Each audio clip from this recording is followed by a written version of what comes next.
Monster TV.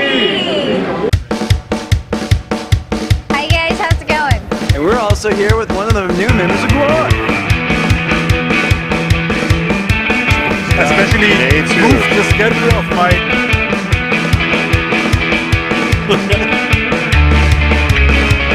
What is that box?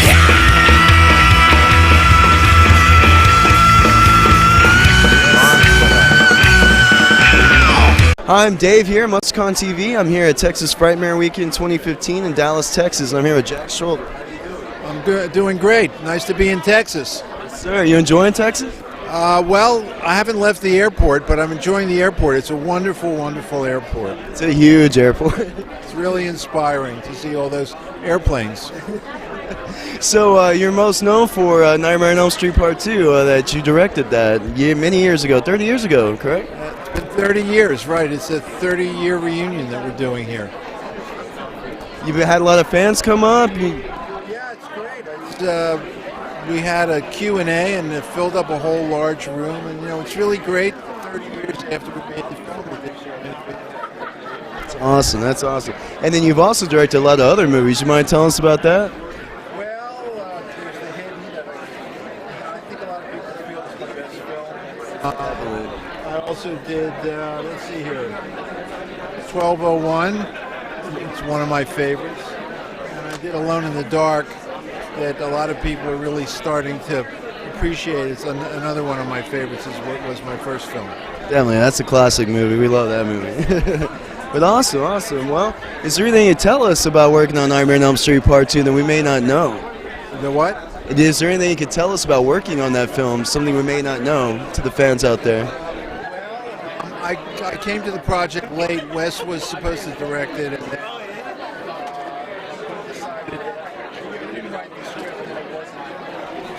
he didn't quite feel like the script captured his vision, and maybe he just wasn't interested in doing the sequel, so he bailed about 6 weeks before they were going to start shooting it, and then I got hired to take it over, and so I was just basically trying to keep my head above water, and also Robert Englund was not coming back as Freddy when I was on, because he was asking for more money, and they didn't want to give him any more money, and I said, I think you really should give him the money. And eventually they did, but the first week I shot the film, in the scene that takes place in the shower, that's actually a double, that's not Robert. And you can actually tell, because he just doesn't move the same way. He's just going to move like a zombie, as opposed to, you know, when Robert moves, you can feel there's a powerful guy there. You know? So that's kind of one of the stories. What was it like having to come in and fill in for, Wes Craven made the first one. I mean, and Wes Craven's huge. I mean, how was that, having to fill in those shoes and go in there and direct that? I wasn't ever that crazy.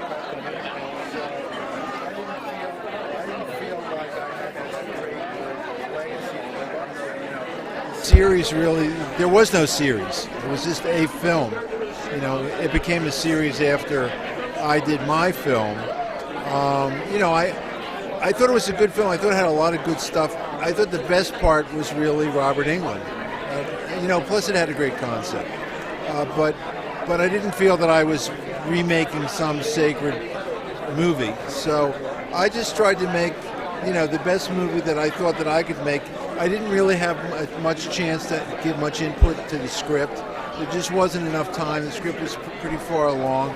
So basically when I signed on, I pretty much signed on to do the script. Usually I have to work on the script, to work with the writer on the script, you know, but in this case there really wasn't time. The script worked pretty well. New Line, that's the script that they wanted to shoot, and so that's basically what I did. And I tried to do it the best job I could. Wonderful, wonderful. We appreciate that info, you know, and appreciate you being here at Texas Frightmare Weekend and in Texas alone, and really thank you for doing the interview with us today. Is there anybody here, if you had to pick one person, all the people here at Frightmare, who's the one you'd really like to meet if you haven't met him already or her? Malcolm McDowell. Yeah, he's the one person that I haven't met. I mean, there's actually a bunch of other people here that I've actually worked with or had some kind of contact with, but I met Julian Sands, who I had never met, who's a very, very nice guy. But Malcolm McDowell, I'm going to go introduce myself at some point when it slows down because I just want to tell him how much I love his movies. Thanks, Jack. We appreciate you being on MustCon TV, and you have a wonderful day. And we'll see you soon. Earth shaking to say the least. In the witching hour I confront the beast. Blood runs cold, a chill in the air. Leaves the victim unaware.